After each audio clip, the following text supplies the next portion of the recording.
Voilà. Ben, écoutez, on peut y aller là. On, on dit ce qui nous vient, ce qui nous a impressionné dans ce film, ce qui nous paraît être particulièrement évident comme signifiant, ou enfin, allez, association libre sur le film. Voilà.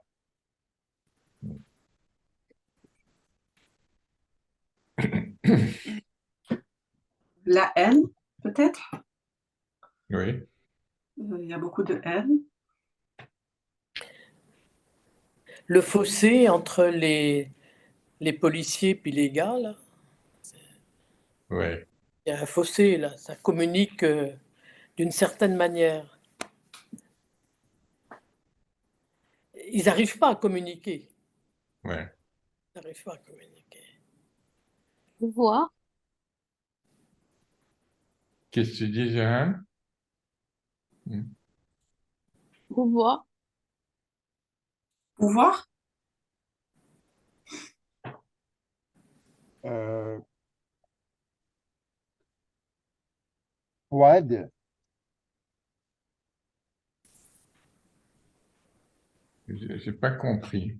ah, il y a certaines. Est-ce qu'il y a un mot en français froideur? Non, froide, cold. Ah, ok. Oui, actuellement, je vais vous dire que j'ai une association avec où le système public de la santé est arrivé il y a 5 ans que j'ai fait des contrats dans les CLSC et, et toutes les relations, toutes les discussions sont. euh, il y a un manque de il y a un manque de. On sommes plus comme les machines. Euh,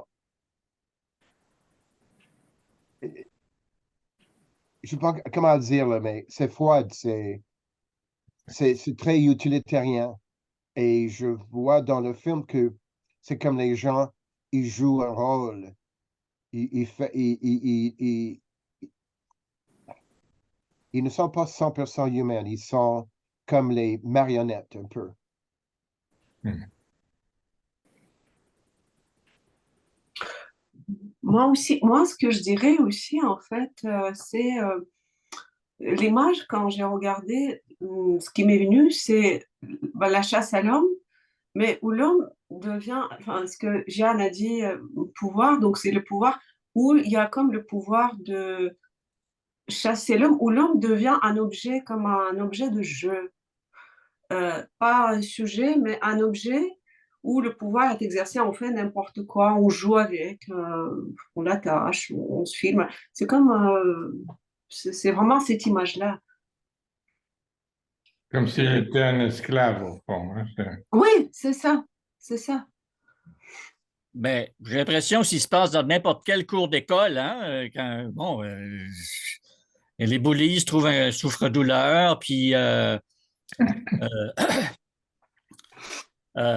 font l'unanimité autour d'eux, puis tout le monde trouve commode de trouver le mérite après tout, et puis on a fait un bouc émissaire, et puis bon, c'est tout à fait ordinaire comme dynamique sociale, là, c'est vraiment l'élémentaire.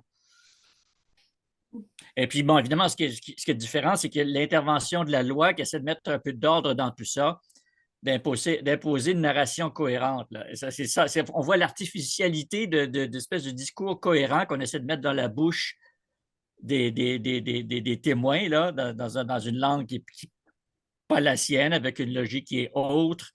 Et on voit chacun construit son récit de l'ensemble de l'affaire. Donc, c'est vraiment comme les autres films de Robert Morin, c'est-à-dire des constructions narratives subjectives qui sont pratiquement impossibles à harmoniser sur le même terrain.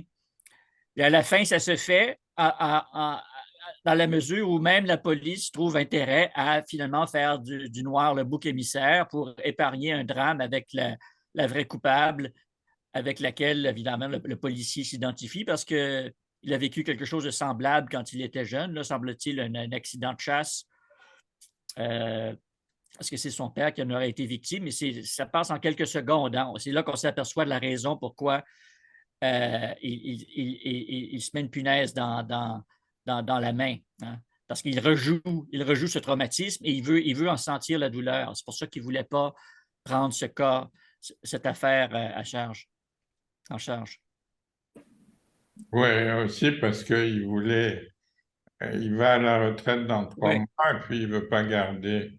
Oui, c'est ça, mais on s'aperçoit que on voit qu'il y a anguille sous roche avec cette histoire de punaise. On se dit, ben, est-ce qu'il est masochiste ou quoi?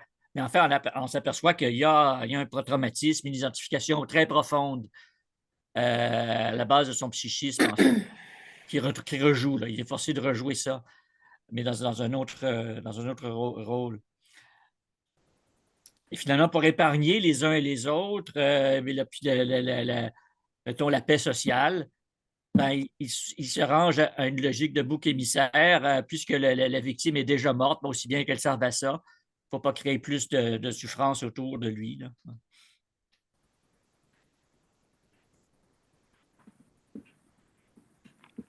Oui.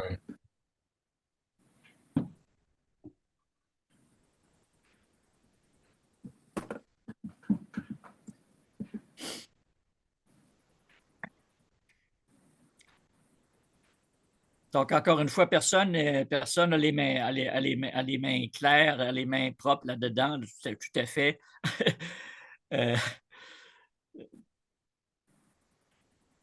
Oui, c'est le roman policier, en fait. Il y a une atmosphère de roman policier où on doit trouver un coupable. Et notre première, enfin, celle qu'on prend au départ comme la méchante, en fait, c'est celle qui montre le plus d'humanité parce qu'on aperçoit que les raisons de son attachement à son aigle et au noir, son indulgence pour le noir, elle aussi, en fait, c'est pas la raison n'est pas raciste au départ, parce que le petit nègre remplace toute une série de chiens à tous appelés King, qui eux-mêmes vont remplacer son mari. Donc, en fait, on voit des séries de signifiants quand même qui sont phalliques. Hein? Il y a un signifiant phallique qui est déplacé du mari au chien, au nègre, au noir. Et puis, le noir est associé par les racistes, mais pas par elle, à un signifiant excrémentiel, en plus du signifiant phallique exagéré, hein? Dont on se joue à la fin en le trayant. Oui.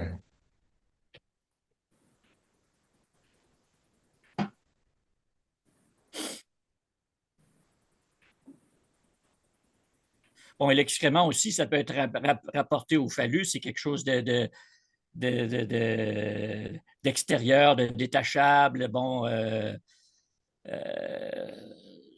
c'est peut-être pas si éloigné que ça. C'est peut-être une variante, mais c'est drôle que c'est deux signifiants qui s'attachent dans la construction de la race noire, en fait. Ouais. Dans ce genre d'imaginaire populiste, mettons, et populaire. Ouais, d'ailleurs, ce qui est frappant, en fait, c'est qu'il transforme ce jeune noir. Enfin, comment il le transforme? Non, ils essayent de le représenter en phallus, en fait. C'est-à-dire qu'il l'attache à un tracteur avec Oui, la benne élevée, là, donc exactement. Un phallus qui pend. Hein? c'est ça. Donc, Ouais. alors que lui, il a brisé la statue qui était supposée le représenter en tant que noir. Hein, donc, Oui. Ça, c'est sa raison à lui, mais on s'aperçoit que ce n'est pas la motivation de la propriétaire. Hein? euh, et c'est pas sa motivation de porter atteinte à sa dignité, bien sûr, oui. Non, non, elle a ses propres motifs personnels d'avoir ce nègre-là. Elle le trouve joli, elle lui rappelle ses chiens, qui lui rappellent son mari. Donc, elle a besoin de s'accrocher à une figure phallique, mais comme inoffensive. Hein? Et c'est ça que représente pour elle le nègre de jardin. C'est pas, elle en a une appréciation esthétique comme elle en a pour les colis. Hein? Et puis oui, elle a une esthétique. Oui, elle développe toute une théorie esthétique, en fait, hein, et une pratique. C'est les choses belles qui nous rendent la vie supportable, donc les choses mignonnes de son petit musée de kitsch dont elle est la commissaire. Ça a un rôle psychologique très profond et c'est dans ce cadre-là que s'inscrit le nègre au centre de cette collection. Parmi les bibelots, oui, ces bibelots, c'est des petits chiens dont la tête bouge. Hein?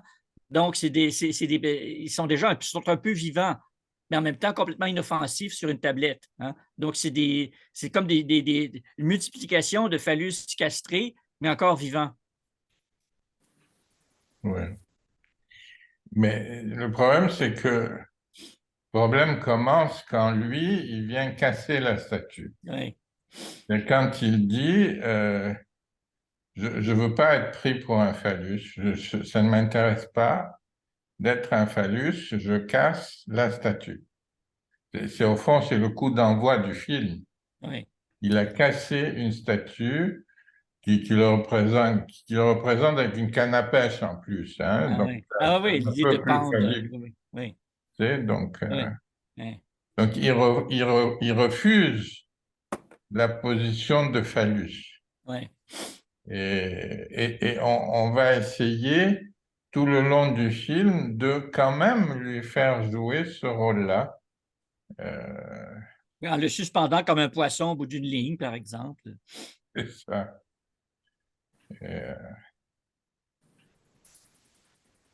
Et les femmes se succèdent auprès de lui hein, pour lui faire des confidences, Oui. le séduire et tout ça. Et lui, ce qui est intéressant, c'est que il a les gros yeux qu'on a vus dans tous les films de Morin, hein, les gros yeux qui vont mourir. Hein, ceux qui ont des yeux vont mourir. Mais pourquoi ils vont mourir? Parce que quand on a des yeux, c'est qu'on ne peut pas parler. On a perdu la parole. Donc, on commence par perdre la parole, ensuite, on a des gros yeux en conséquence, et puis on meurt. Il y a cette succession dans tous les films qu'on a vus de Morin. Hein,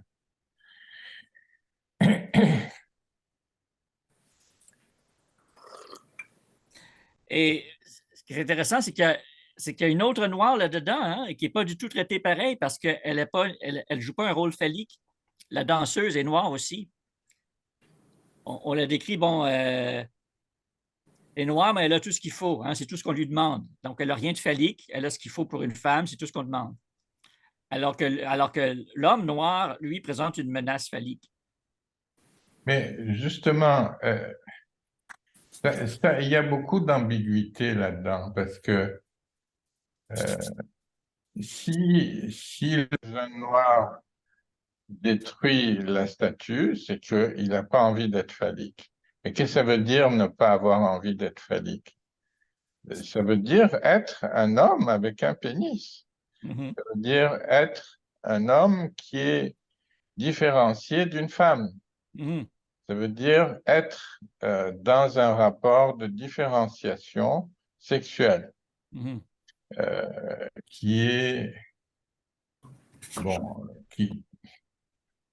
que l'Occident a perdu pas mal quand même pour instaurer un univers phallique où tout le monde est un citoyen et tout le monde est égal aux autres, alors que ce personnage noir, au lieu de vouloir être l'égal de tous les autres, il veut, lui, être un garçon différent d'une fille. C'est une autre conception du monde qui se joue là. Et Ben, c'est pas clair comment tu en arrives là, sans superposer ta théorie, mais au premier degré, il veut pas être assimilé à un objet, hein. Puis on le remet à sa place d'objet. C'est le phallus détaché là, qui sert de jouet, hein. Donc, c'est un jouet gentil pour la madame. Sauf que quand il détruit le jouet, lui-même, il joue un jeu dangereux, puis on ne le laisse pas faire. On veut le remettre à sa place de jouet, à la place du nègre cassé. oui, mais moi, mon point de vue, c'est de dire il détruit une image de lui. Il ne veut pas être capturé par une image, par la statue. Ouais. Donc, quand on ne veut pas être capturé par la statue, on ne veut pas être pris dans le stade du miroir. On veut être en deçà du stade du miroir. Tu vois? C'est pour ça que je soutiens cette opinion, qu'il est dans la différenciation sexuelle plutôt que dans un stade phallique. Tu vois? Mhm. Et c'est ce qui le rend si séduisant auprès des femmes, Mhm. si dangereux pour les hommes. Mhm. Tu vois? Parce que lui, il est dans la vraie sexualité différentielle. Ah ah. Tu vois? Alors les femmes viennent et lui font du gringue et tout ça parce qu'il a un pénis, là, un vrai. Alors que les autres, c'est des phallus, ils sont tous égaux entre eux, là, puis des phallus sur le bien-être social ou sur la CNESST ou En faillite. en faillite, oui, mais des phallus quand même, c'est-à-dire C'est-à-dire des phallus détachés, tu veux dire. c'est sans sexualité, vraiment. C'est le phallus, il est les deux sexes. Il n'est pas. Pour lui, la sexualité, ça compte pas. Il ne lui manque pas de sexualité. Il est phallus. Il est les deux sexes. Pourquoi il aurait envie de rencontrer l'autre sexe s'il est les deux sexes à la fois? Tu comprends? C'est ça l'idée de phallus inclut la perte de la différence sexuelle. Ça compte, ça. Et quand on perd la différence sexuelle, on est une entité. Et il n'a pas envie d'être une entité, ce jeune-là.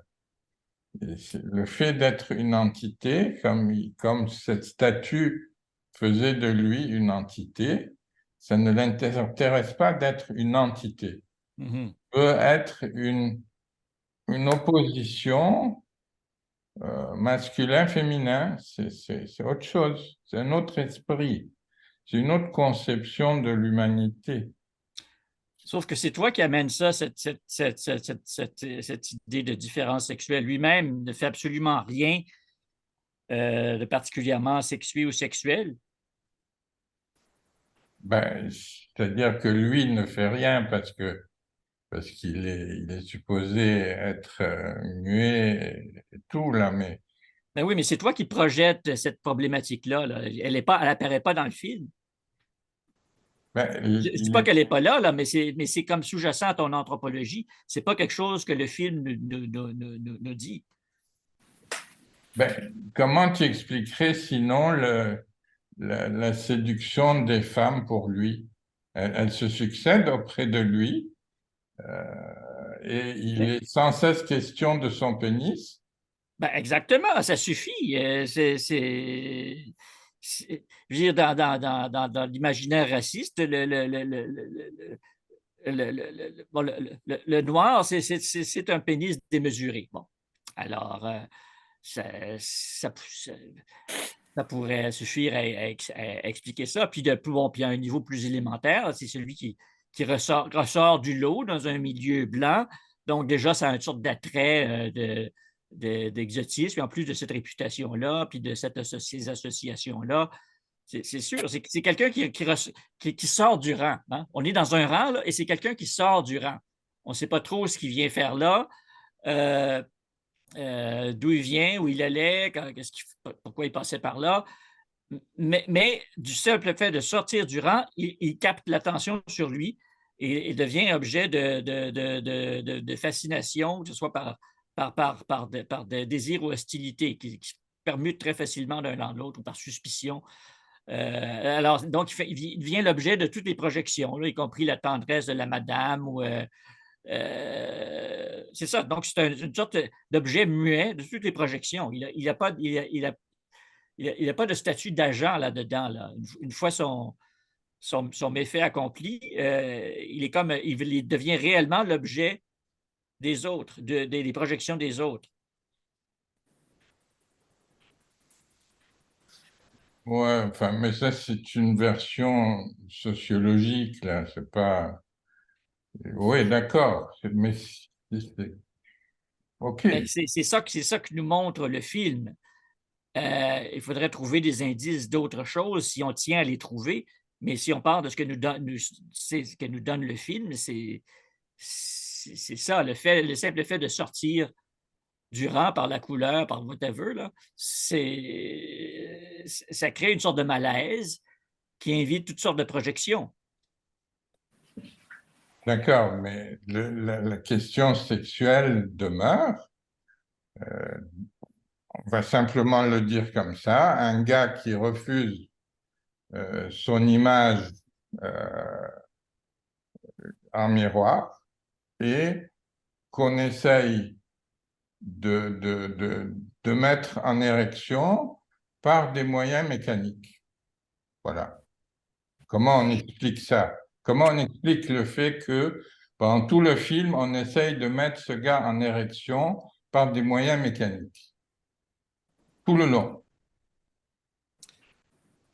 Ben, il était déjà un phallus industriellement reproduit sous la forme du petit nègre. Hein? Bon, il refuse Enfin, lui, bon, la propriétaire ne le voyait pas comme ça. Lui, il prend personnel. Bon, lui décide que ça le représente et il n'aime pas ça.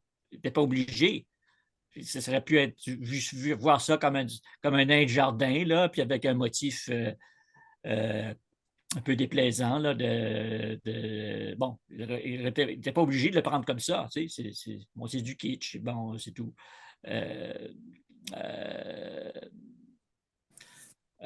Oui, sauf que ça déchaîne des choses parce qu'il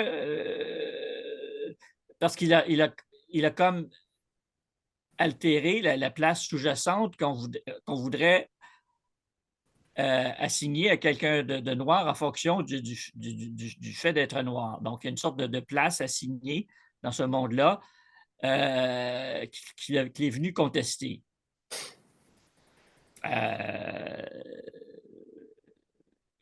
La problématique sexuelle n'est pas évidente là-dedans. Comment ça, elle n'est pas évidente? Elle imprègne tout le film de A à Z. Je veux dire, mais pas. on ne parle que de ça tout le long du film. Je veux dire, je ne comprends pas comment tu ne la vois pas. Ben, c'est pas.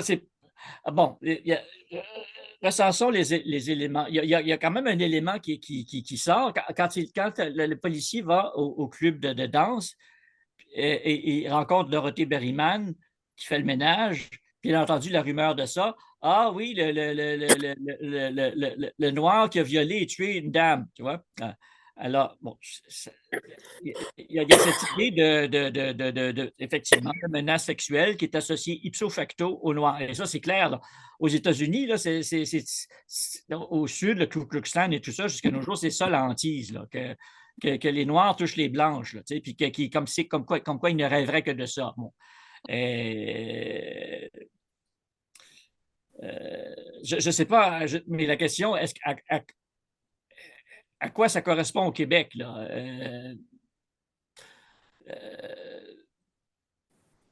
C'est une question que ça pose parce que je veux dire, ce racisme ordinaire-là, je veux dire, ça se trouve au début, ça n'a absolument rien d'extraordinaire, tu sais. Je veux dire, je vois ça, j'ai vu ça autour de moi, autour de ma famille, là, de parler des Noirs au partitif. Tu sais. À Montréal, il y en a du noir. Tu sais, c'est une sorte de quantité indifférenciée de quelque chose, de corps étranger qui n'est pas individualisé. Bon, il y a des exemplaires, mais c'est autre chose que le nous ou que l'humanité générale. C'est quelque chose qui est en marge. Hein. Ça, mettons dans le réflexe, le réflexe populaire. Là. Bon. Non, ici, on n'est pas dans un contexte d'esclavage. C'est pas la même filiation culturelle ou idéologique. Alors, c'est plus l'idée, bon, une société tricotée serrée, on est entre nous. Puis ce qui ressort comme étant manifestement du dehors, ben, c'est manifestement suspect et pas vraiment identifiable pleinement au monde humain. Donc, c'est dans un domaine liminaire. Mais Christian, tu es prisonnier de la question du racisme. Oui. En Écoute, c'est voyant quand même le thème du film. tu n'en sors pas. Tu ne peux pas analyser un film en répétant le thème du film. Ça n'a pas de sens. Nous, Il on faut veut quand même chercher partir quelque de chose ce qui est de sous-jacent. Hein? Mais qu'est-ce que tu veux dire par quantité indifférenciée quand tu parlais du noir à Montréal? C'est parce que c'est ça, j'ai entendu des amis de ma famille dire, bon, tu sais, quand on va en ville ou en particulier à Montréal, du noir, il y en a. Bon, c'est-à-dire qu'on en parle au partitif. C'est-à-dire, vous connaissez c'est-à-dire que c'est comme une sorte de masse. On parle pas on dit pas il y a des noirs, il y a du noir. On dirait pas il y a de l'italien ou bon, hein? Je sais pas, je vois pas ça comme c'est l'expression quantité indifférenciée. J'ai du mal à l'associer à la présence des Noirs à Montréal. Moi, je côtoie très régulièrement des Noirs qui sont sans statut. Ben, on parle pas du noir indifférencié, on parle de Mais non, ces mais c'est parce que noirs-là. je parle en fait du Québec profond, là. Bon, et le témoignage dont je me fais l'écho, c'est de Québec qui ne devrait pas être si profond que ça. Je parle de Québec et de sa banlieue, où il n'y a pas il y avait pas beaucoup d'immigration jusqu'à très récemment. Et puis, ça, c'est la mentalité des gens nés au milieu du siècle dernier qui, bon, qui s'étonnent de voir des Noirs dans la rue. Moi, tout petit, ça m'étonnait. C'est un phénomène très curieux. Et vraiment, regarde. Bon, c'est aussi bête que ça. Ensuite, ce qu'on projette là-dessus, c'est autre chose. Mais c'est simplement le fait de l'étrangeté, de ce qui ressort, qui est comme en dehors des catégories dans lesquelles on a été élevé, de ce qui fait l'humain, quand on est dans une société homogène, d'un certain type humain, ce qui ressort, bon, je ne sais pas, un blanc en Asie au 17e siècle, c'était un gros nez. C'était un gros nez. Bon. Puis on les dessinait sur les gravures d'époque avec des nez démesurés, là, parce que c'était très frappant. Bon. C'est ça, les gens qui sont. Donc, on les mettait un peu avec un statut presque d'être surnaturel, presque, à la limite de l'humain, comme des nains, ou justement des nains. Hein. Bon, ça peut être logique de mettre une race étrangère dans le rôle d'un nain, parce que c'est comme une place liminaire par rapport au monde humain familier. Je parle d'une société homogène où les gens n'ont pas vu grand-chose. Bon, je ne parle pas pas de Montréal, où on est plus habitué à ça, mais c'est des phénomènes relativement récents d'être exposés à ce genre de diversité de type corporel, de culture. Bon, c'est de ne pas savoir faire pas savoir quoi faire avec le manifestement étranger qui diffère même physiquement de ce qu'on s'attend à ce que c'est qu'un être humain. Bon, alors, C'est peut-être ici, pas il y a, plus. Oups, excuse-moi. oui. Non, mais juste lancer c'est qu'il y a un autre cas, un autre être humain mais liminaire là-dedans, c'est Polo, le retardé mental. Alors, ça c'est très intéressant. Là. Il y aurait un parallèle à explorer. Là. Parce que lui, il est l'objet de toutes les sollicitudes. Alors, il y aurait des comparaisons à établir. Ben oui, la question du racisme, c'est un piège. Vraiment, je ne comprends pas comment on peut se laisser prendre là-dedans. OK, Un film qui s'appelle Le Nègre, qui concerne un nègre de jardin avec un noir qui se fait persécuter par une communauté entière. C'est un classique du cinéma sur le racisme. On peut pas. d'accord, C'est pas mais parce que c'est évident que c'est pas vrai. une fois qu'on a dit que c'est du racisme, qu'est-ce qu'on a dit? Ensuite, on regarde de plus près comment ça fonctionne le racisme. C'est ça qui montre. C'est ça qui montre. Comme les jeux de projection, c'est relativement subtil. Ça permet d'approcher comment ça fonctionne. D'accord, mais allons regarder vraiment comment ça fonctionne. D'accord. Pas nécessairement dire que c'est du racisme, parce que dire que c'est du racisme, ça nous fait perdre que Polo est aussi exclu que Effectivement, lui. effectivement. Mais c'est ces choses-là qu'il faut regarder. Là. Ouais, c'est ça.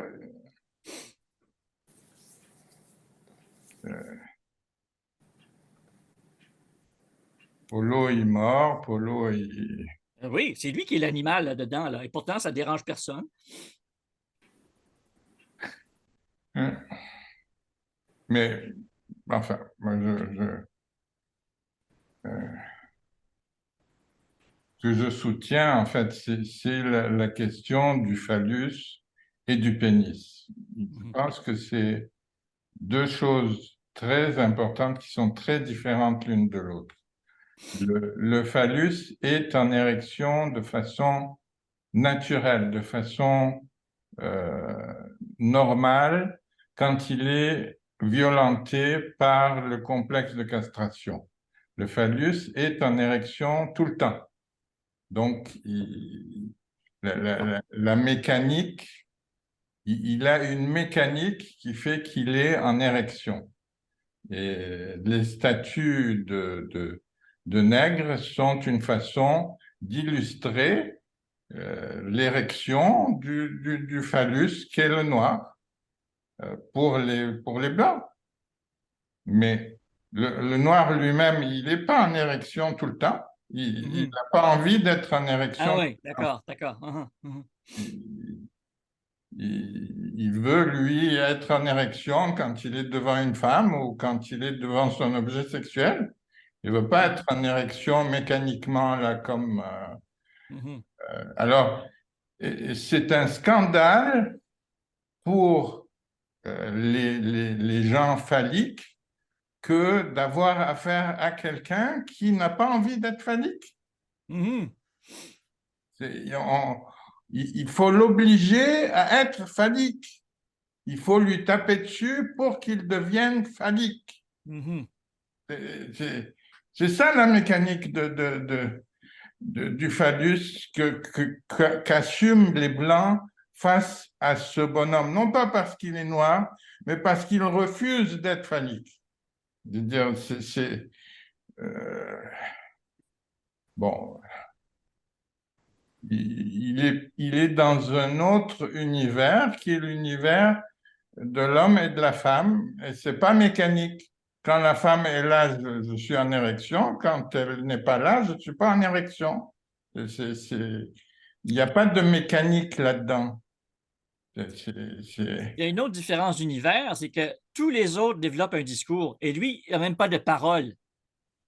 Les comme antérieurs à tout discours ou extérieur. Et quand il manifeste qu'il a compris ce que la fille a dit, le bonhomme s'aperçoit qu'il comprend et il l'agresse.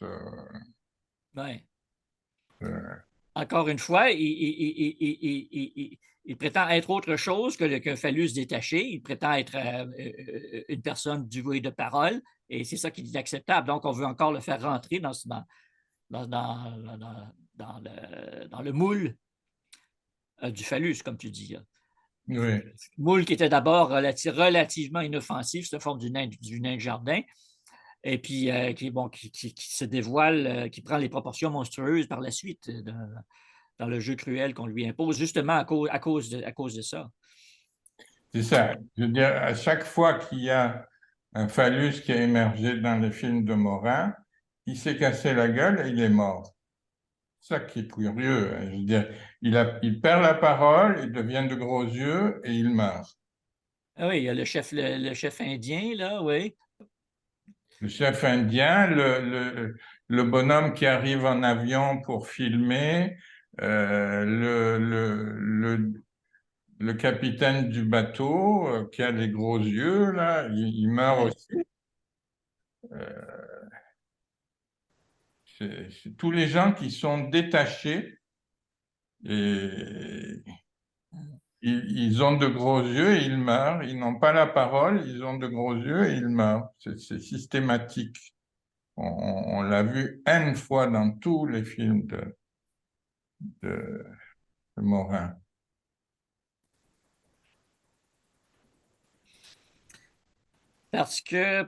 Bon, pourquoi? Parce que les gros yeux fixent fixent le miroir qui est nécessaire à l'établissement du phallus. Donc, si on va jusqu'au bout, ça devient inorganique, donc mortel, quoi, c'est ça? Ben, j'imagine que ça a un rapport avec le silence. Si j'ai des gros yeux, c'est que je veux parler et que je ne peux pas, j'imagine. Ah oui, c'est ça, c'est tout à fait ça dans le film, oui. Mais c'est aussi, comme tu dis aussi, là, Parce que des fois, le regard accompagne la parole, hein. Quand c'est quelqu'un qui a la caméra, comme il y a Sir Madame ou même Reggie, ça peut aller de pair, mais c'est conçu quand même comme détaché, comme deux éléments qui sont qui sont pas organiquement liés dans un seul être, hein. C'est comme si l'un et l'autre étaient des éléments de phallus qu'il faut faire tenir ensemble comme à bout de bras. oui. Et puis à un moment donné, l'unité éclate quand même.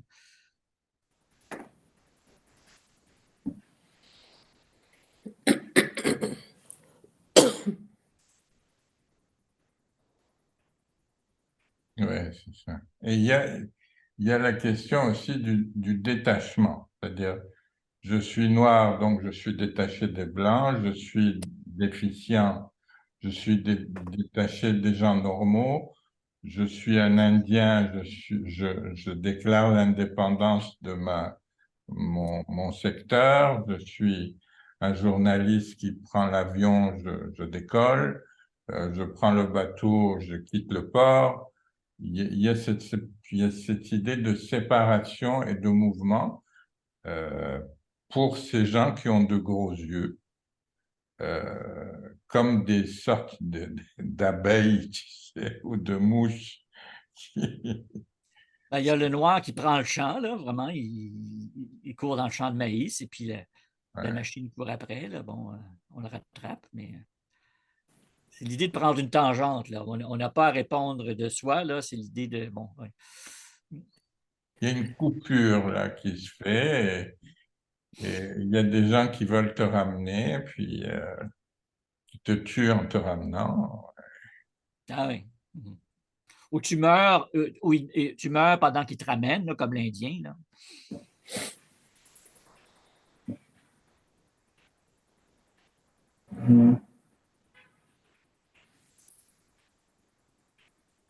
Et-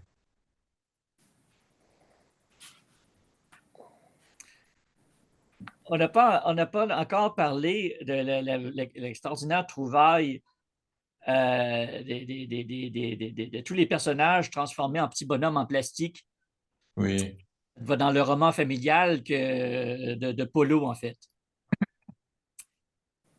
Qui, en fait, à la fin, nous montre le fin mot de l'histoire, le poteau rose, c'est lui qui nous montre la fille, on présume être sa sœur, tuant la mère. Parce qu'autrement, ce ne serait pas vraiment clair dans la narration proprement dite. Mais c'est comme s'il y a une scène de l'inconscient à la petite échelle du jeu de petit bonhomme de polo qui nous offre un commentaire sur ce qui se passe, hein, du point de vue d'une sorte d'inconscient enfantin.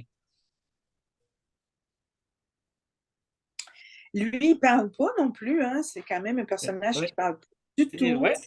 Et par contre, ce qui est vraiment frappant, c'est son rapport aux gens, où il va les licher ou les mordre. Et justement, quand ça concerne le noir, il s'en va le licher, puis c'est le seul moment où le noir, il sourit. Ah oui. C'est souligné, ça, ce moment-là, alors que le restant du temps, il est terrorisé, hein, mais là, il y a un petit sourire quand l'autre Oui, est de liché. connivence. Ouais. C'est la Il y a seule l'autre qui se fait mordre dans le dos. L'autre personnage qui se fait mordre dans le dos par lui.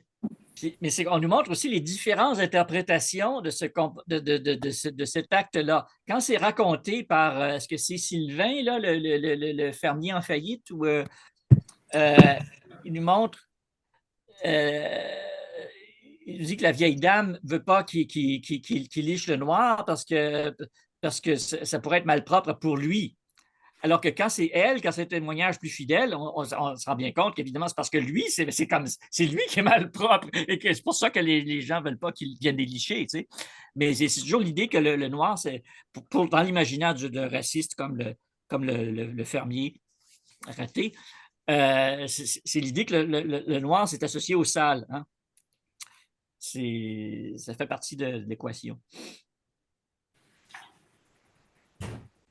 Ouais. Il y a aussi, comment explique le policier, l'enquêteur plutôt, sur sa compréhension de c'est quoi le racisme, là. Il fait noir, on a du feu, on ne voit pas grand-chose. Le noir fait peur. C'est normal. Écoute, c'est la seule raison. Alors qu'il ne faisait pas peur au Moyen Âge, hein? Puis ça fait juste peut-être 7-8 000 ans que pour des raisons de, c'est pas de besoin de vitamine D, la peau des Européens s'est éclaircie parce qu'auparavant même, les hommes préhistoriques, on représente toujours blanc, c'est très curieux. Hein? On s'imagine toujours que l'homme, à la base, il est blanc, alors que c'est vraiment le contraire. Oui, c'est Même le quand ils étaient en contraire. Europe, ils étaient noirs, ils sont venus C'est une d'Afrique, qu'est-ce que vous voulez? Oui, c'est une mutation, la Ben oui, blancheur. ben oui. Ceci dit, le mot morin, ça veut dire quoi à l'origine? Ben oui, un mort. Un mort, c'est-à-dire ce qui vient de mavros, c'est-à-dire noir en grec, oui. C'est ça. Et le Saint-Maurice est le seul saint noir qu'on voit dans les cathédrales européennes. Ouais. Parce que c'est un saint qui vivait en Égypte. C'était en Haute-Égypte.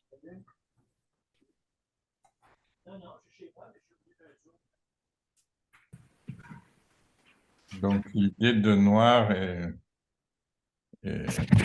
proche de Morin. D'ailleurs, Mauricio de Maurice, ça vient de mort aussi, de noir. C'est pour ça que Saint-Maurice est noir. Il porte son nom. Il est noir et il s'appelle Noir.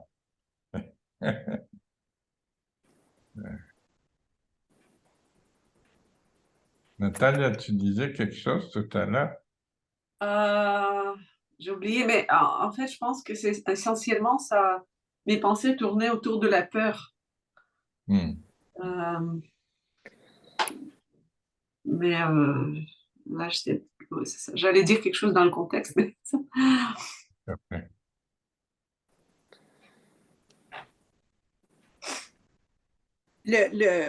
le personnage en plâtre, le petit pêcheur noir, c'est quand même, je ne sais pas si ailleurs ça existe, parce que le nain de jardin, on connaît tous ça, mais ça, là, c'est pas, ils n'ont pas fait fabriquer ça pour cette émission-là, là, ce film-là. Dans les années 70, je dirais, là, on voyait ça assez fréquemment, des gens qui avaient des petits pêcheurs noirs. C'est vraiment c'est le même c'était fait en série, là, ce truc-là. Je ne sais pas si ça existait ailleurs qu'ici au Québec, mais c'est assez particulier quand même, là. Puis ça a probablement dû disparaître quand justement il y a eu plus de Noirs qui sont venus vivre au Québec, je suppose, parce que je pense pas qu'on voit ça maintenant là, sur un terrain quelconque, là, même si on allait en région très éloignée, je pense pas qu'on en verrait. C'était comme plutôt quelque chose d'exotique, c'est ça? Ben, Avant, peut-être? peut-être que c'était vu comme moins, un peu comme les flamants roses aussi qu'on met. C'est ça, oui. Oui, c'est l'imaginaire colonial en général, tu sais. Et le nain est aussi différent des humains que le noir. Oui, oui.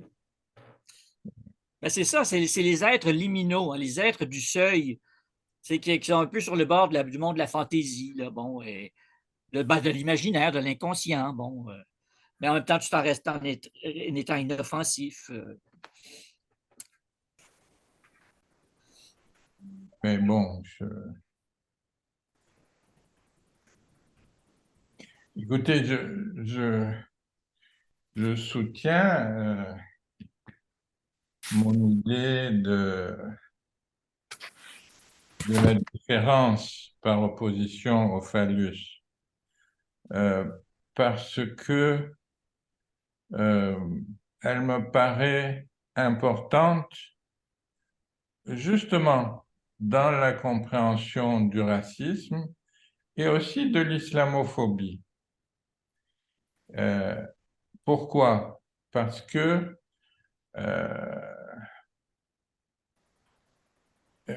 celui qui est phallique, c'est quelqu'un qui est associé à l'État. C'est quelqu'un qui est prêt à se soumettre aux injonctions de l'État. C'est un citoyen. C'est un citoyen qui n'a pas de sexe, qui se définit par le fait qu'il est citoyen d'un État ou d'une cité quelconque. Alors que le noir, le musulman, est un nomade qui n'est pas lié à un État et qui est donc perçu, peut-être que le juif aussi, du temps où les juifs étaient juifs, là, lui aussi, il est un nomade non inclus dans la cité. Sauf qu'aujourd'hui, c'est le citoyen modèle. Bon, depuis qu'ils ont leur État-nation, ils sont sortis de cette économie-là. C'est ça. Ils sont devenus sionistes, ils sont devenus citoyens et donc ils ne sont plus a-étatiques, hein, alors que les musulmans sont a-étatiques. Même quand ils sont dans le monde arabe, ils ont tendance à négliger les règles de l'État, mettons. Ils les respectent, quoi, à 75%. Au Liban, c'est encore beaucoup moins.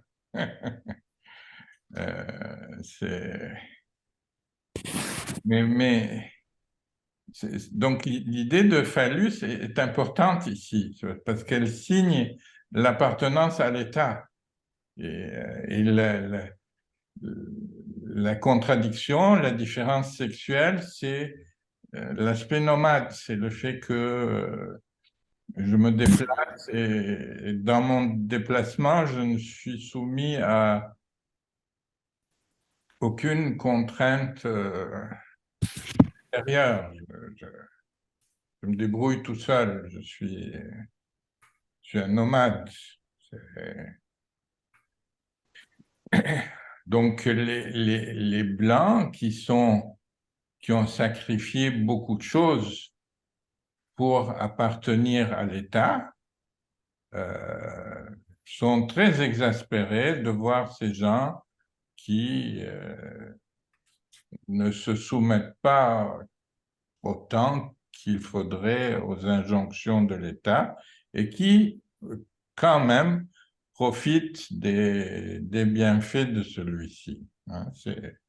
Donc, c'est un peu la base de la pensée raciste, là. Enfin, raciste, j'en sais rien, excluante en tout cas. Oui, mettons, ouais, comme aux Pays-Bas aujourd'hui, là, c'est plutôt ça que c'est vraiment dans les termes que tu dis, plutôt que par une sorte de racisme de base, le biologique. Ouais. Ouais.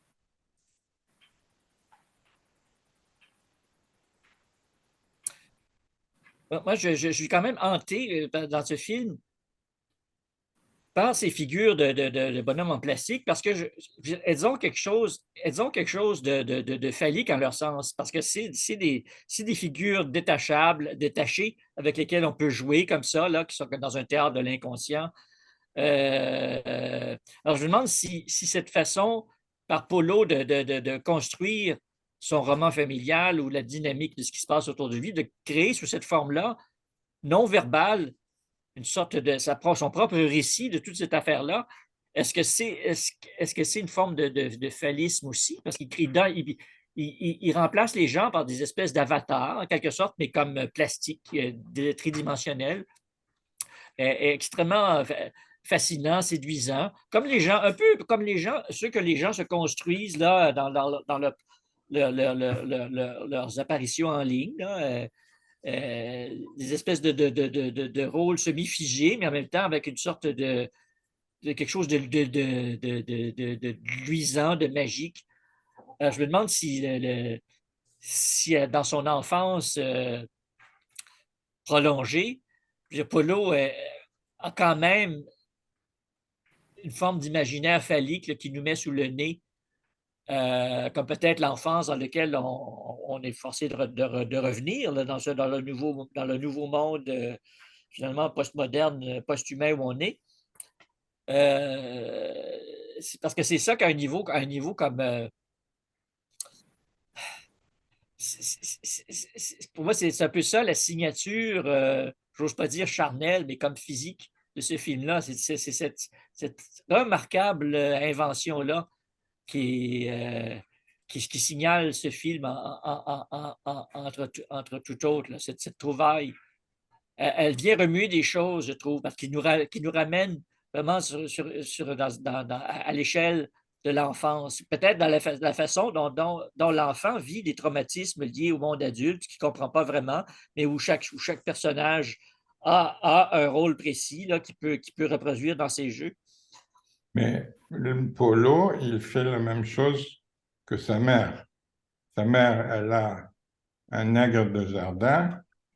Lui, il a des petits personnages de plastique Ouais. qui incarnent comme ça une extériorité phallique, comme tu dis.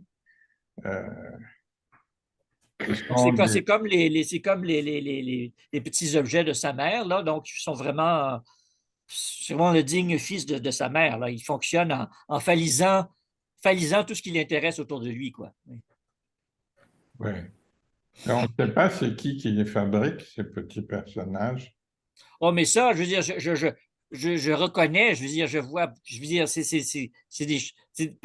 parfois, je pense qu'on les trouve en sac. Je veux dire, c'est produit, c'est coulé dans le plastique industriellement. C'est un type de jouet nord-américain très, très répandu depuis l'après-guerre.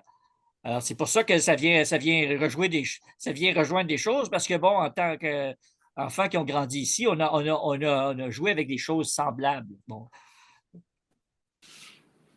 Oui, puis c'est très courant dans le monde du cinéma, ça s'appelle quelque chose, hein, tous les produits qui sont associés à un film donné. Ah oui, on les met dans des cadeaux de McDonald's et tout ça, des figurines, oui. Ouais, c'est ça. Ça te rappelle quelque chose, là, De monteur, mais ça doit exister encore, c'est des petits soldats en plastique, des petits Indiens en plastique, des petits Vikings en plastique. Bon, c'est bon. Ouais.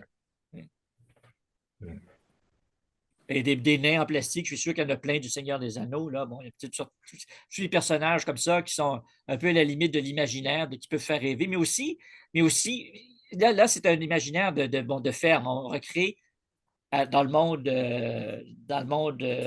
moderne, industriel, urbain, une sorte d'image stéréotypée du monde rural, qui est stéréotypé comme l'univers des Noirs. Là. Bon, c'est bon. Et l'enfant est à l'aise dedans. Là, parce que, Et ce jeu-là est extrêmement important parce que le fermier en faillite, là, qui s'occupe aussi de Polo, il mentionne les moments où il y a des cris de mort, là, parce qu'au début, il y en a un cri de mort, c'est parce qu'il a accroché ses écouteurs, là, il n'entendait plus la musique. Ah, il y a ça aussi, cette chanson-là, hein, Donnez-moi des roses, là. C'est quand même. Fait que, il souligne que s'il perd un des petits personnages de ce jeu-là, il hurle là, dans ce temps-là. Là. Ouais. Et donc, la chanson en boucle de Fernand Gignac, elle scelle cet univers-là dans lequel il est constamment. Il vit dans ce jeu-là. Il réinterprète tous les inputs du monde autour de lui, il les traduit à l'échelle de ces petits bonhommes-là, avec comme bande sonore Fernand Gignac. Ça, c'est son monde. Donc, quand on voit ces passages-là, c'est vu à travers ses yeux ce qui se passe autour de lui et ce qu'il discerne de ce qui se passe. Et quand on, évidemment, quand on essaie de le détacher tant soit peu de la cohérence de cet univers-là, c'est comme lui arracher la peau. Hein. C'est comme lui arracher un organe. Il ne peut pas vivre autrement que dans cette fixation sur ces petits bibelots, ces petits bonhommes, un peu comme sa mère aussi, d'une façon un peu plus, mettons, hystérique, là, mais c'est un peu le même modèle. Elle ne peut pas vivre sans ces petits bibelots et le reste, qui sont eux-mêmes, littéralement, je veux dire, qui se réfèrent à son chien phallique, qui se réfèrent à son défunt mari phallique, et, bon, et le petit nègre, c'est du même ordre. C'est le successeur de la dernière incarnation de King, qui a en soi un nom phallique. Là, bon. C'est-à-dire qu'à bien y réfléchir, ces figurines, bon, sont certainement les images de quelqu'un, hein, qui existent. Enfin, ils représentent des personnages du film, là, ces figurines-là. C'est l'univers que Lacan appelle l'imaginaire. Mais quand on se demande c'est quoi l'imaginaire, hein, quelle est sa valeur essentielle, cet univers imaginaire? Bon, Lacan dit qu'il s'oppose au symbolique, le symbolique qui est la parole, et l'imaginaire, c'est l'image, c'est le fait d'être vu et de voir qu'on est vu, hein, de s'apercevoir qu'on est vu. Hein, donc, je vois dans le miroir le personnage qui me regarde. Donc, je vois que je suis vu. C'est ça l'imaginaire. Et l'imaginaire, là-dedans, a un effet de violence sur la personne. Donc, si vous voulez, le symbolique, c'est-à-dire la parole, a un effet performatif. Donc, je parle, je m'affirme dans la vie, alors que l'imaginaire, au contraire, c'est une violence qui se retourne contre moi. Hein, donc, et bon, quand cette violence, je l'exerce sur d'autres, ça ne gêne que l'autre. Ça ne me gêne pas à moi. Je veux dire, quand je vois l'autre, c'est l'autre qui peut en être gêné, mais c'est quand je me vois être vu que je suis gêné seulement. Hein, donc, à partir du moment où je vois quelque chose et ce quelque chose s'incarne en objet, cette incarnation en objet devient un être qui se différencie de son environnement, devient un phallus, qui est une entité qui est différente de l'absence de cette entité. Hein. Alors que quand on est dans l'univers contradictoire, on ne peut pas avoir une entité qui se différencie de son absence. Dans l'univers contradictoire, on est en opposition avec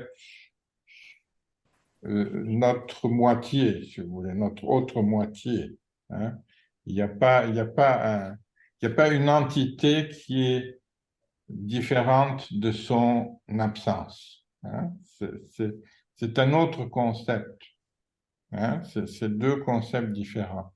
Donc, quand on est dans l'univers contradictoire, il n'y a pas vraiment d'imaginaire qui entre en jeu, alors que quand on est dans l'univers non contradictoire, l'univers homogène, là, on a des entités.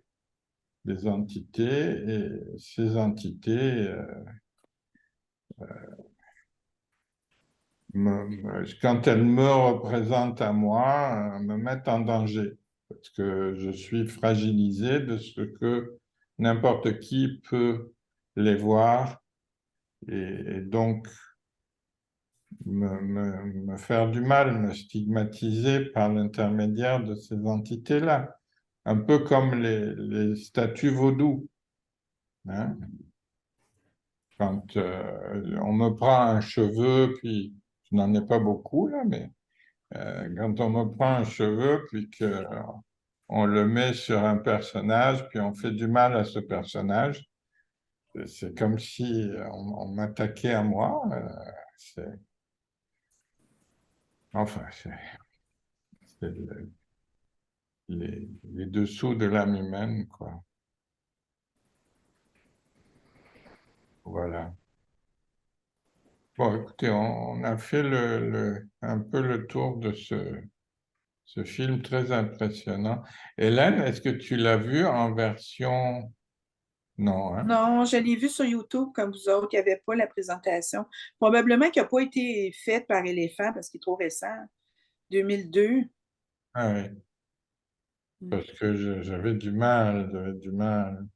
Ouais, ça aurait été intéressant d'avoir la remarque de Robert Morin, mais non, je l'ai vu comme vous. Avez-vous remarqué, avez-vous entendu passer l'allusion au film précédent À la radio. oui, à la radio, oui. À la piquerie à Verdun, là, puis la prise d'otage. Oui, Comme oui. dans ce film-là, on avait l'allusion à toute l'histoire de Reggie. Oui. C'est très amusant. Il y a une chaîne entre les films que j'ai choisis un peu au hasard. Il y a des liens comme ça, d'hypertexte. Et d'ailleurs, Robert Morin joue un petit rôle dans le film. Exactement, ben oui. Comme la plupart du temps. Là. Et comme Albert Hitchcock. Hein, Alfred Hitchcock, il apparaît généralement dans ses films quelque part. Là, oui. C'est lequel, Robert Morin, dans le film? C'est au début, quand il y a les techniciens sur la scène de crime. Ah, OK.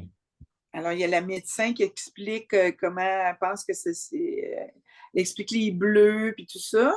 Puis après ça, il y a Robert Morin qui vient expliquer, je me souviens pas qu'est-ce qu'il expliquait, là, mais c'était un des techniciens de la scène de crime. Et en passant, le bleu là, que le policier vient inspecter dans le sommeil de la fille, ben, à la fin, il trouve son explication parce que c'est la fille qui a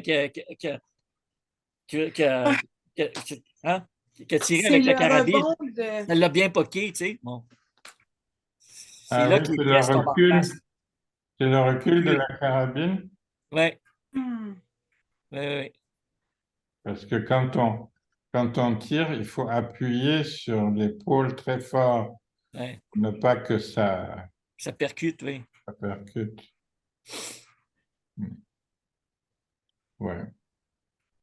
Bien, écoutez, on a fait quand même un bout de temps sur ce film.